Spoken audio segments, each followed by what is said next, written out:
Selamat datang pada tutorial Desain Grafis Junior untuk program PSGA 2020. Kali ini saya akan memberikan sedikit pemahaman tentang desain brief atau bisa juga disebut sebagai creative brief. Jadi di sini mungkin ada yang bingung, apa sih itu desain brief atau creative brief? From bad client brief to inspiring creative brief. Jadi bagaimana kita mengerti desain brief?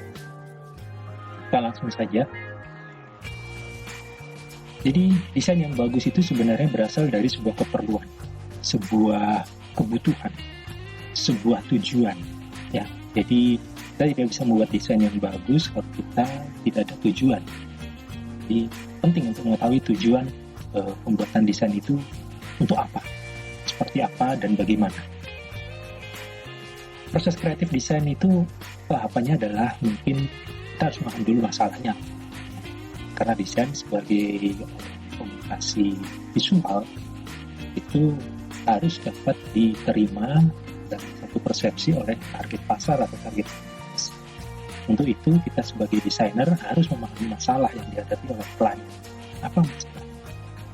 Kita harus paham masalahnya, lalu kita riset, kita mencari ide, solusi ide. Setelah itu kita membuat mind mapping. Ya, dengan mind mapping itu kita bisa memilih ilustrasi, warna, atau gambar yang seperti apa yang bisa merepresentasikan solusi tersebut. Kita memilih bahasa visualnya, maksud tipografinya, dan lain-lain. Lalu setelah itu baru kita mengeksekusi kreatifnya di sebuah mockup, ya, bantuan aplikasi-aplikasi software desain grafis yang ada. Apa itu good client brief?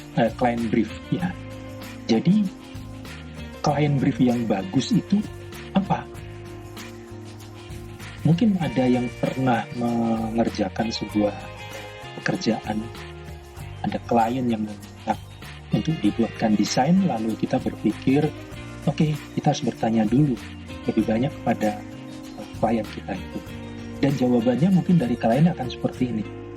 Terserah mbaknya saja bagaimana bagusnya. Atau pokoknya bikin iklan yang pasti laku. Atau dari dulu kita nggak pernah kasih brief tuh. Dan desainernya langsung bikin. Atau juga bisa kliennya mengatakan, aduh jangan nanya yang sulit-sulit deh.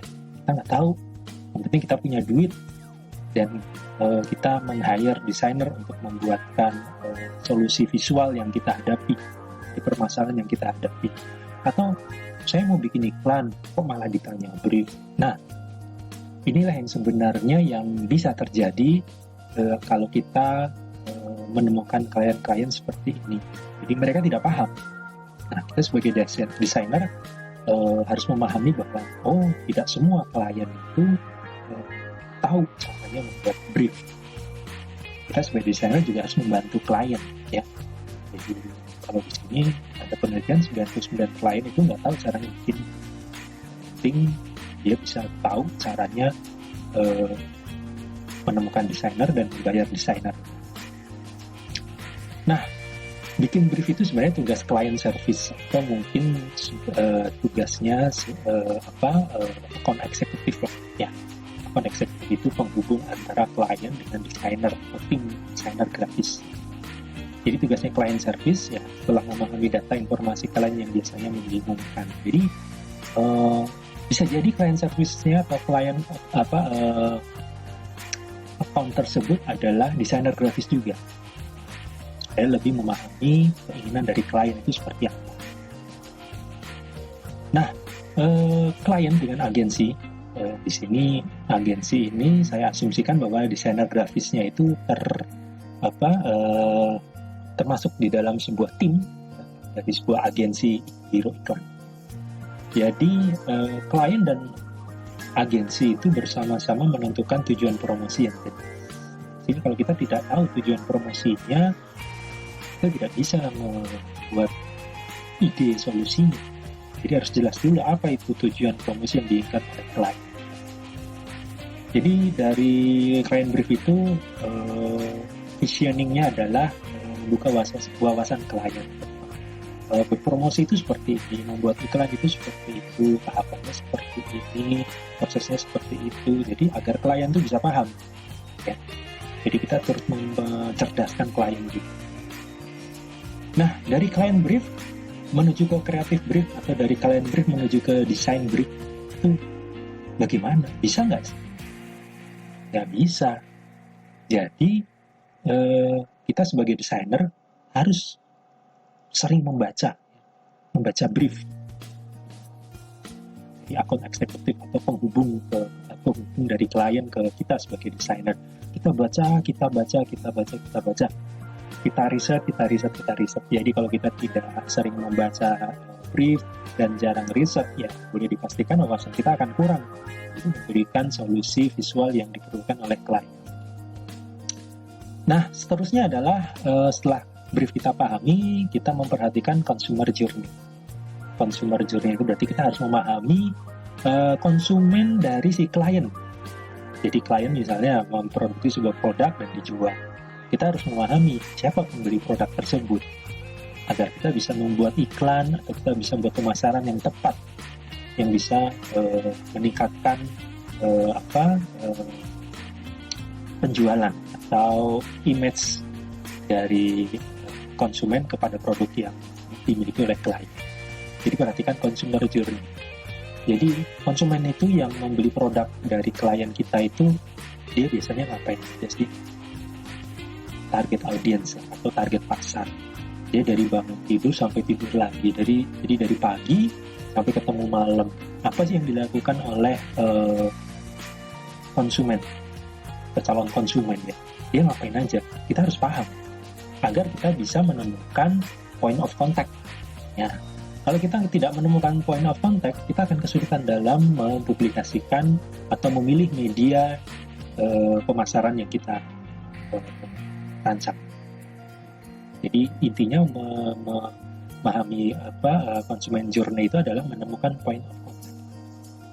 Nah, di situ kita harus sebagai desainer gitu, kita harus berpikir, harus merasakan, bahkan bisa makan, tidur seperti target pasar. Jadi kita mengibaratkan atau mensimulasikan kita ini adalah konsumen dari produk milik klien. Kita ngapain sih? Cara berpikir kita seperti apa untuk menemukan produk tersebut? Kalau kita punya masalah, terus kita mencari solusi dari masalah tersebut, kita bagaimana cara berpikirnya? Merasakan, tidur, dan seterusnya. Jadi total, kita berpikir secara total, kita memposisikan diri kita sebagai konsumen. Nah, setelah itu kita mencari data pelengkap. Nah, data-data yang kita amati tidak lengkap, jadi kita harus melengkapinya menggunakan saluran internet, bisa dari buku, dari koran, kalau perlu kita melakukan survei, dan kalau diperlukan sekali nanya tetangga. Nah, ini memang yang harus dilakukan agar kita bisa mendapatkan solusi dan ide yang tepat.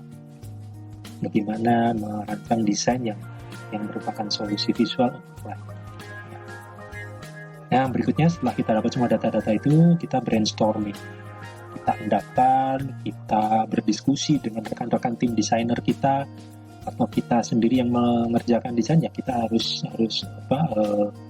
merenung ya, memikirkan konsep seperti apa atau ide seperti apa yang akan kita tawarkan kepada klien.